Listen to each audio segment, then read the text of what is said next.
Hey, Reliability Gang, I'm Jonathan Guiney. And I'm Brendon Russ. Welcome to Reliability Radio, a JLL production and ReliabilityWeb.com media brand. Brendon, talk to me about enterprise asset management systems. You know what else I want to talk about? No. Asset information management. Let's go deeper, right? Yeah, let's go. So when we're looking around today, a lot of our systems that we talk about in reliability, let's just break it down. First one you see, criticality analysis. Okay, good. Then we start to talk about, CMMS, planning and scheduling, asset knowledge. We all think about, we have to at least know some stuff about our assets, foundational stuff. It's becoming more and more necessary, yet take it for granted, right? We're just supposed to have it already. You are. Yeah. Yeah, why don't you have it already? Why are you going to spend a ton of money going out and figuring stuff that you should have already had? Exactly. Now it's becoming to the point where it's being used in so many different ways and so necessary that if it's even off by the tiniest little bit, all of your outcomes, all of your insights from your analytics are off. Yeah, the flavor of the week, right? We talked about AI all day, the last couple of days. Without good baseline foundational data, you got garbage. And what we're seeing is new innovative ways of controlling and managing that asset information. They'll even let you know what you got and what you don't want, and also more interesting ways that can be used to influence your analytics. And with us today, we have Peter from Hexagon to actually tell us a little bit what they're doing about that. Yeah, Peter, welcome to the podcast. Awesome. Thanks, guys, for having me. Pleasure to be back on the radio. I haven't been on the radio in about a decade. So You've been on the radio before? Back in college. No, you haven't. It's been a little time. So AM? FM. Oh, FM, wow. light rock. He's big time. I know. I feel a little small right now. No, this is great. Thanks for having me. So why don't you tell us a little bit about Hexagon for the listeners out there that don't know who you guys are, what you guys do. Give us a quick little background. Yeah, great question. Hexagon is a engineering and asset management software company. We do a lot of everything, but probably behind the scenes and you don't notice it or you don't realize it. Hexagon Asset Lifecycle Intelligence is the division I'm from.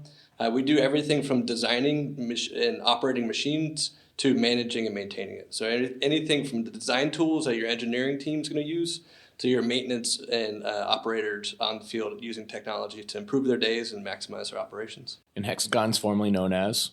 Hexagon has a couple different names. So I come from Infor EAM. We were acquired by Hexagon 3 years ago. So we're very familiar with IMC.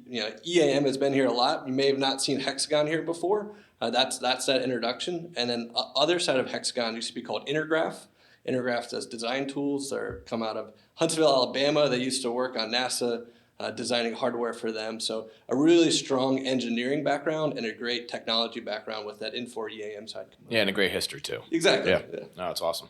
So tell us a little about what we were discussing just a minute ago. Asset information management. What does that mean to Hexagon?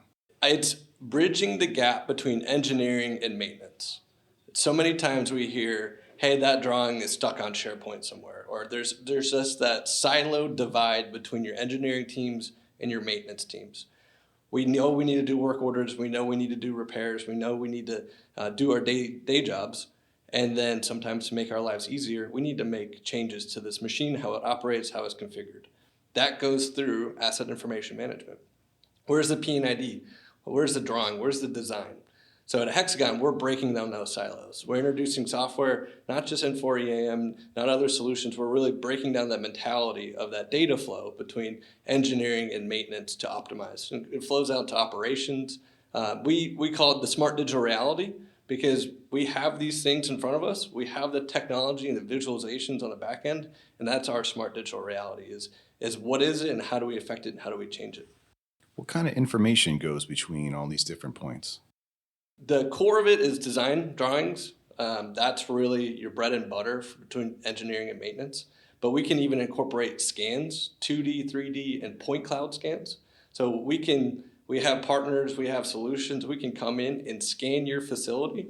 We can put it on the dog, the Boston Dynamics dog, walk around your whole site, and in 30 minutes, you have your site in that smart digital reality using that asset information from EAM or any other system and have that digital twin in real life. So what we're hearing here, folks, is we're going to get a spot, right? Boston Dynamics spot. We're going to walk around your facility. We're going to 3D model what we got. then we can actually start taking points from our assets and our engineering documentation and start to enrich what's in that 3D model. Yep, exactly. We don't have to have a dog. We can have a drone fly around, or we can do a handheld scanning. So we have options, whatever your flavor is. If you like dogs or birds or flying, you can do that. And why is this important? It's not only is it really cool, I work in software and we like to make really cool things, but it has to have a value. It has to help people. And what's happening in today's day and age, people don't know where things are because they're new. They've turned over.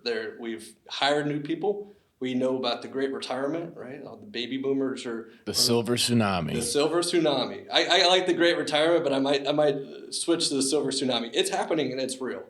It's not going anywhere. No, it's going to keep getting worse until anybody that ever had a little notebook in their pocket that had more information than your CMMS walks out the door. If you guys got guys walking around with notebooks in their pockets, their desk drawers, their lockers, wherever they are, get that stuff out of their hands, get it into digital format, get it into a system, tie it to a model if you can, right? I mean, just think about that. The new age of people that are coming into this industry that have grown up with a computer in their hands or by their side are now leveraging that as they work in the real world.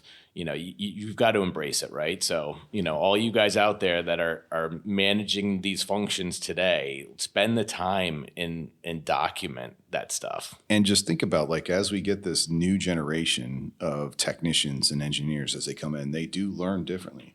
They don't learn by taking those 50-year-old drawings and scrawling through them in the blue CAD format. No, they're used to getting something that is expandable, explodable, something that they can just stand someplace and actually take a device with them and learn what they're standing in front of. Yeah, we just got to have a rap talk, right? And one of the things that they were talking about is the YouTube era, right? Everybody goes to YouTube, everybody goes online to figure out how to do stuff. Don't make your technicians go and do that. Give them the tools, get that stuff digitized, with real life examples from your own plant. Exactly. And it ties into video games. YouTube is one example, video games is the other. Pretty much everybody filling in the baby boomers grew up playing some type of console. So now what you can do is walk around the facility. Your facility becomes a map, and you can walk around and you can look at the machines, you can look at the production lines, without being in a dangerous scenario of a forklift coming through or a hazardous scenario. So, okay, now I know where things are. When I go out to do my work, boom, in, out, not wasting time, not wandering around. We're really changing the way we work. And that worker feels like I'm in my own world, right? I've mapped out my facility and they want to keep growing and add more information to that asset information model that they've built of their own facility. Let me ask you one more question though. So if you go through and you do that and you're locating all this equipment, it's tied directly to the work order, right? They can see that spot location. Do you guys do like walking paths too, like through that system to get a technician in front of that? I mean, that's an affirmative shaking of the head if you guys can't see it. But that's, talk about being safe, right? Talking about a technician that's never been into an area before. He has to get there first off and find what he's looking at. Then he's got a visualization of actually what he is looking at. He doesn't have to spend 15 minutes looking at 30 different air handlers in a row. He knows exactly where he's going. Exactly. So today we're used to seeing our assets are just a list of records. When I want to see what I have, it's a list of records. Now it's a virtual reality of my machines. How to get there? We worked with a customer. They had an issue on their roof. They had an employee unfortunately fall through the roof because there was unsafe parts of the ceiling that would just come through, and their map was a pencil outline with highlighter. Hey, here's green highlighter, walk here, and red mean don't walk there. How about you just fix the roof? How about we fix the roof, or we do a digital twin? But it's exactly what you're saying, that walking path of getting your work done and being safe about it. What are the general applications that you're seeing? And what are some of the more unique applications that you're seeing? Yeah, I think, EAM is a core of where we live, enterprise asset management, work orders, information, assets, obviously. And it's growing out of that. And so that's, common, but point clouds are that frontier for us. How do we tie that point cloud into asset management and extend it? And then the information management side. So now you have your your reality, and then you have the drawings. You have the as-built side. So what we're doing in Hexagon, I think, is very unique. I walked around a lot of the booths today. I didn't see many other examples out there. But you can do this in different ways. We're just harnessing the technology that we think is the best use for this. So great question. That's where you are today, right? And that's kind of what you're doing. So what's the future look like? We're talking roadmap. I want to know what the future looks like, Yeah. man. We all want that crystal ball. Exactly. Well, what do you see on your horizon at Hexagon? So easy example. Every car has cruise control, but only Teslas have FSD, full service driving, right? It's autonomous. So the future is autonomous. It's not automatic, but it's work happening and taking those humans to do value add. Not data management, not administration, but we have less. We're going to have less workers, right? The silver tsunami. We're going to have less workers, so we have to optimize those remaining people to do value add, and that's through AI. I didn't want to talk about AI. Everybody's talking about AI. It's going to be part of our solution, no problem. It's going to be a basic feature. Now it's harnessing those other challenges that eat up time. So to answer your question, the future is tasks, suggestions. We're not making graphs. Graphs are generating via large language questions and prompts and queries. The future is maybe more drones doing inspection, so less people going out there. So the future is autonomy. Depends on your industry and how that's going to purvey itself. But really can't wait for how technology is going to take us in the next 5 years. Yeah, it's awesome, Peter. As we wrap this thing up today, what's something that you want to get across to the audience? A tidbit to leave, or something to think about as they progress on their digital journey. Yeah, I would say keep an open mind. Technology is presenting itself in different ways. Think about how you can transform from your assets being a list on a screen to an actual reality. If you play video games, can you imagine your organization operating as a video game world from your desk, right? How do we move our technicians from the notepad in the pocket to a controller-based or desktop-based operating, getting things done?